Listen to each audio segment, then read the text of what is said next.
We trust our screens with so much in our lives. Yet for women, the digital world often responds with a different set of rules. Good evening, my name is Maia Mazurkiewicz, and welcome to the Anatomy of Disinformation. These differences don't come from nowhere. They are shaped by the data we feed into those systems every day.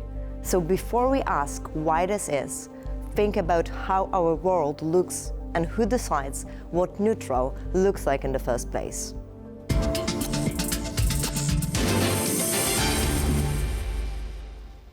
A report by UN Women warns us that AI isn't neutral.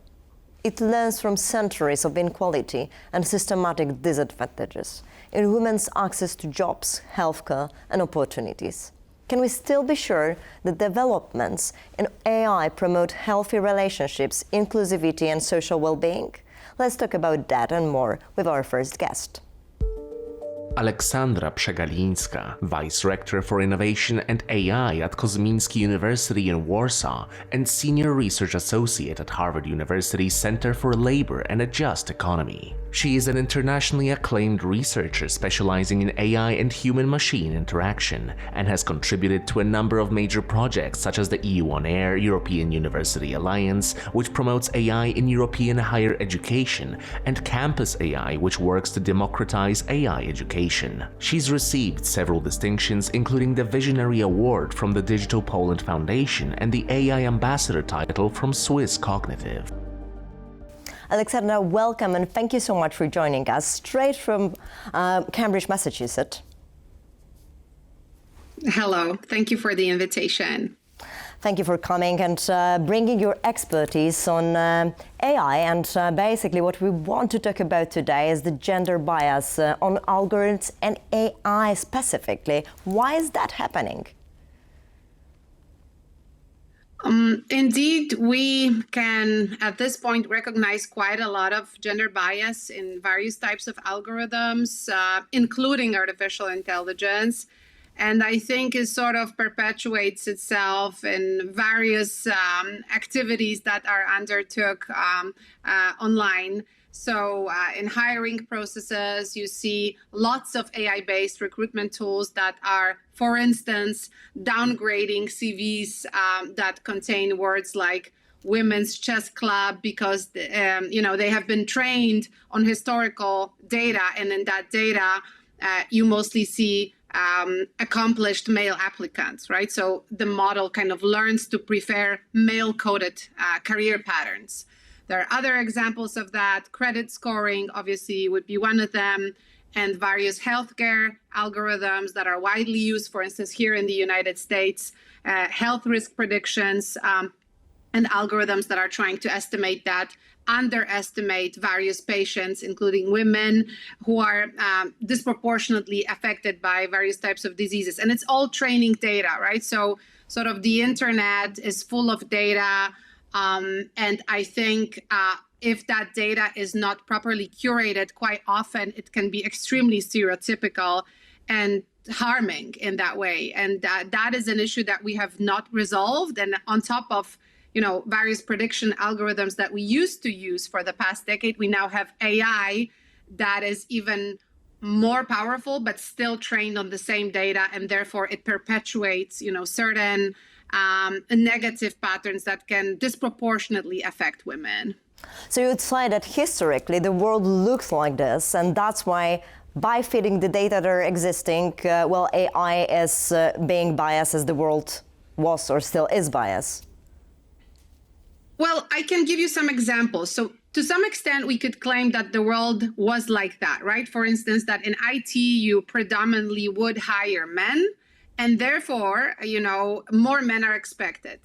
But that should not prevent female talent from entering that career path. And what an algorithm would effectively do is, if it's supposed to shortlist candidates, it's going to have a strong preference towards men, simply because of the fact that men were more represented in that career path, and therefore would not even allow a woman to enter the next stage of, for instance, interviews, right? So it's not even so that it's somehow emulating the world as we know it. We kind of here are in a situation where the algorithm is even multiplying those negative effects, right? By simply not seeing women or being blind to women in certain career paths and cutting them short, and by that not making it possible for them to thrive in those careers, right? And that can be applied to various other examples that I've mentioned also. And for example, with the C-level, right, there are exactly the same things, right? They were like when you were asking ChatGPT how the C-level looks like, it was usually a man.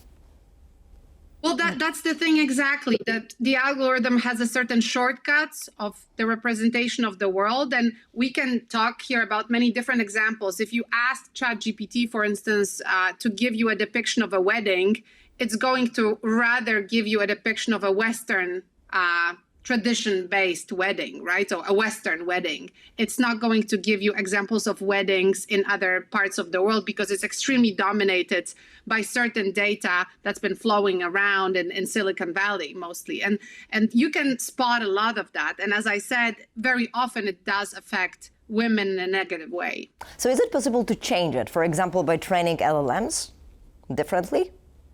Absolutely. Yeah. And I think, we've seen efforts and some of them were sort of unsuccessful. So there have been efforts of for instance, filtering AI algorithms. And I think it was sort of already to some level even absurd because Google at a certain phase of the training of their algorithms decided to put so many filters on that essentially in order to achieve sake of diversity, you would be able to, for instance, prompt and generate a video of a Black Nazi soldier, which would never happen historically, right? So some of these filters have awkward ways of displaying themselves. But in general, I think what's most important is curation of the data set itself and making sure that in the data, you have a lot of versatility. And because of that, then the algorithm learns about other pathways. You can also instruct the algorithm specifically that it should not behave in a certain way, right? So there are many tricks. One other would be to make the algorithm blind to certain categories within the data so that it does not really judge, based on your resume and a part of it that says maternity leave, that it's blind to that specific category.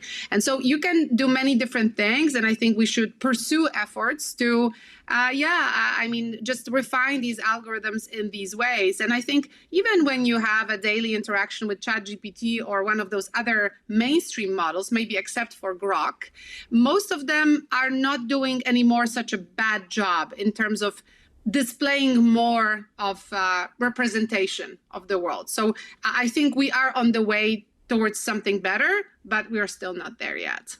Yeah, and there was a big discussion about loneliness and the way how people were going into the ChatGPT, for example, and how the ChatGPT was responding towards it. So how we can make a change in this, for example, with some ethical rules? Oh, it's a very big discussion. Essentially, I think ChatGPT, on average, behaves in a more polite way than many people.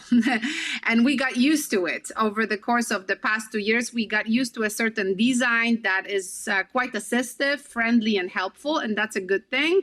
But many people actually also would say that it is becoming a bit sycophantic, that it's a people's pleaser, that it's a yes-sayer always to whatever you do. And that is actually not a good social pattern because it doesn't teach you about conflict resolution. It doesn't teach you about different perspectives. It just teaches you that, you have this AI that always agrees with you. So that has been a design that was sort of, built this way because this is what people want very often from technology. They want helpful, friendly technology, not something that's going to challenge them. But nonetheless, we do see also some negative effects of that, especially when you think about, say, teens, young people, young adults who are engaging in conversations with AI.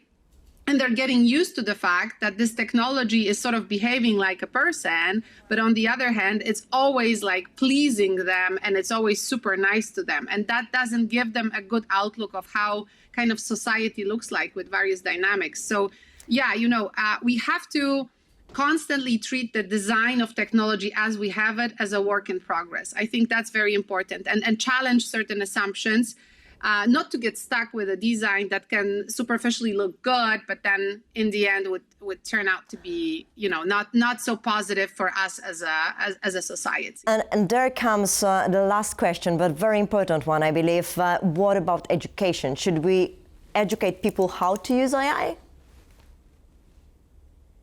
I think it's absolutely the case that, everybody's using artificial intelligence. I just saw this report today in the morning by IT Girls, a Polish nonprofit, that said that, 60% of school children are using AI in Poland in one way or another.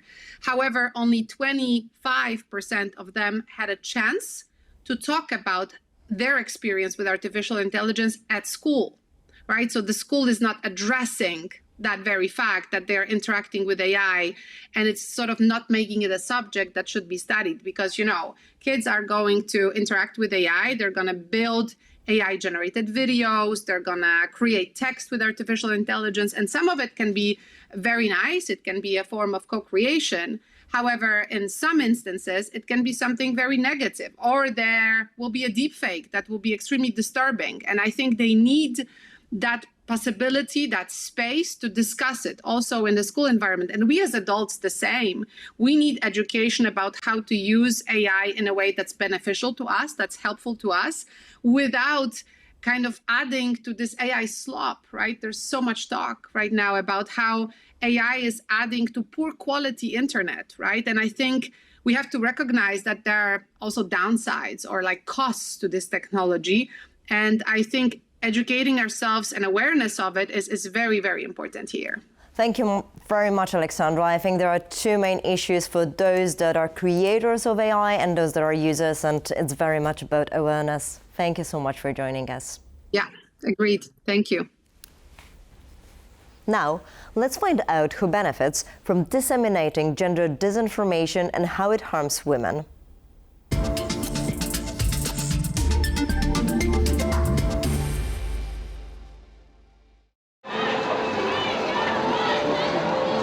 The most glaring example of anti-women, but also anti-male disinformation is the gender war, which comes down to the use of false or misleading gender-based narratives to pit men against women, undermine both sexes, but also gender minorities and their political participation.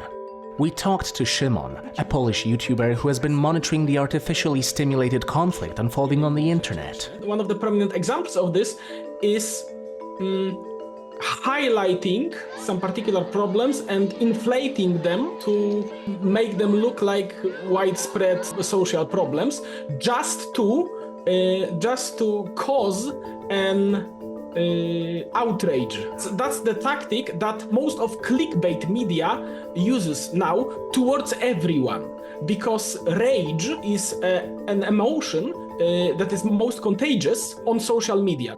Browser and social media algorithms are designed to keep you hooked on that emotional high. Social algorithms register that and feed you more of the content that other people who stopped at this particular meme, let's say, were also likely to stay upon. And algorithms are designed to feed you most convenient content for you to consume. And that's how we end up in a bubble, in an echo chamber. And radical voices are allowed to thrive and to convince other people who are otherwise not radical that these radical voices are normal. This leads to growing isolation and loneliness. But who reaps the benefits of that? We cannot say that social media algorithms tell women to stay single, but definitely single women are treated by companies as imagined buyers. There are studies that say that single women buy more than their married counterparts. It does benefit the market. But it's not just media that contribute to soaring singlehood among women. In the era of these dating apps and limitless choices, it is much harder to find a quality partner, and then these dating apps actually promote the fact that you can never find anyone. And then we have single urban women. These women have higher expectations for the partners that they want to marry. So these trends actually contribute to the fact that women do postpone marriage and childbirth. According to Eurostat, in 2024, 202 million households resided in the EU, of which 75 million were single adults without children. Additionally, the number of single-person households without children in the EU increased between 2015 and 2024 by close to 17%, compared to nearly 6% for all households. How is gender bias visible in our social media? And do the algorithms feed on loneliness and promote violence? Our next guest joins us to talk about how social media exploits our insecurities. Max Dropiński, semiconductor strategist and AI expert. He's a tech leader and engineer with over 20 years of experience in AI, semiconductors, and digital innovation. A co-founder of the Bridge Foundation and the East X West Forum Initiative, he mentors professionals from Fortune 500 companies and Forbes 30 Under 30, while actively promoting diversity and inclusion in the tech sector. Max, welcome, and thank you so much for joining us today. Thank you for having me. We're talking today about gender bias and how AI works on these biases. And especially I'm interested in the violence that it's very much amplifying, like specifically against women and girls. Yes, this is true. Unfortunately, AI is causing that stories which are being generated by artificial intelligence are more harmful for women than for other genders. And Virginia State University made a research on that, and it appears that 96% of deepfakes done to date were deepfakes of women. This is really impressive number in a bad way, that 96, almost every single deepfake created in the world till today was about women. So this is showing very big inequality, but this is just part of the problem, because the other part of the problem is that algorithms are working in a digital way. So it's yes or no asked many times. So if you ask yes or no question many times, you're getting very polarized answers. So it means that if you ask AI for multiple things, the answers you're getting are going to be extreme right or extreme left. So you're losing the soft content in that way, and you're getting more radical answers from the system, and your opinions are getting radicalized as well. That's why it's supporting this harassment as well, because there is a report of the UN Women, and it's saying that also specifically women public figures are very much targeted with coordinated harassment. Yes, I recently saw a report done by UNESCO that 73% of women journalists experience some kind of harassment, while only up to 50% of men journalists experience this level of harassment. So this is showing another inequality. But an important factor is that it's done not only by the technology itself, it's done by human, because these are human who are using technologies and doing wrong things. In this case, harassment. In the previous example, doing deepfakes. So it's not that technology is doing wrong things on its own. It's the people who are using technology in a wrong way, accelerating the harassment or other misuses. And that's feeding the LLMs specifically, you are saying, right? It's also humans that are changing the algorithms in this way. Exactly. And while we are feeding LLMs, the responses we're getting are growing. So this is why system is becoming more radical. You're getting more and more what you feed it with. So your opinions and the answers of systems will become more and more extreme in this case. And why would you say it's specifically targeted on women? Because that's what we are seeing in these reports. Yes, so part of the reason is that many algorithms are looking for clicks. So if people are clicking on some stories more frequently and they do it in an iterative way, the system learn it and system will present more topics, more content, which will be clickable. So it shows again that it's people who are using systems in a bad way and clicking stories which are treating women in a not very good way are getting amplified in this case. So it's not that system is purposefully harassing women more or treating them in a bad way. It's people who are using that and systems who are accelerating the responses. Would you say as well that women are showing more vulnerabilities towards those technologies? So I wouldn't say that women are showing more vulnerabilities, but if we look, for example, into example from UK, where there's Safety Act which criminalizes deepfakes, but 61% of women in Great Britain are feeling fear of being victimized. So even the system, the policymaker, victimized creating deepfakes, but women are afraid of being victimized and trying to punish people who are creating these deepfakes. So studies say that women are very empathetic, and in some cases they might not want to fight for their rights. So this is what's accelerating the response as well. But I wouldn't say they are more vulnerable. So you would say that men, on the other hand, they are more kind of fighting for their rights also online, and that's what is also triggered by the AI? Yes, so studies say that men tend to fight more than women in general. It includes also the digital space. So it's also the case that, so what we can do about it if we understand the reasoning behind it? So there are three things we can do: policy, education, and technology. Policy, we need to create laws like in UK to criminalize deepfakes. We need to educate to make people aware of how to use these technologies, what to do, what to not do, and use technologies which are blocking misuses, which are blocking content, which is harassing other people. And amongst these three, I believe education is the most important. We need to talk about it like we do at the moment. We need to give tools to people and show how to use them. And we'll minimize the misuses and harassment in the digital space.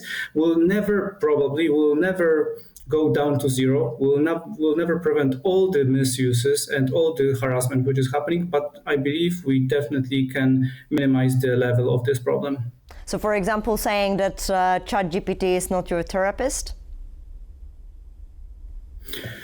ChatGPT shouldn't be your only therapist. It can support you with the therapy, but there's a human factor needed, at least at this stage of the development of technology, in order to get the best results. Would you say that the AI Act is enough in the European Union, or there should be something else added in terms of regulations? What we observe in the world in the recent years is that the technology is growing in unprecedentedly high pace.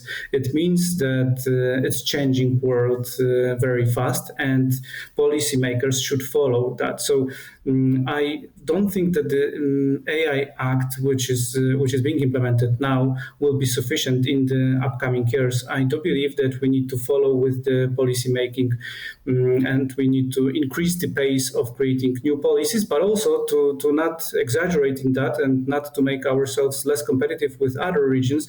We need to try to strike the balance between regulation and keeping ourselves safe, and at the same time keeping our businesses competitive and not overly regulate our European Union and our countries. So remembering about ethics, values and innovation. Thank you so much for joining us today. Thank you very much.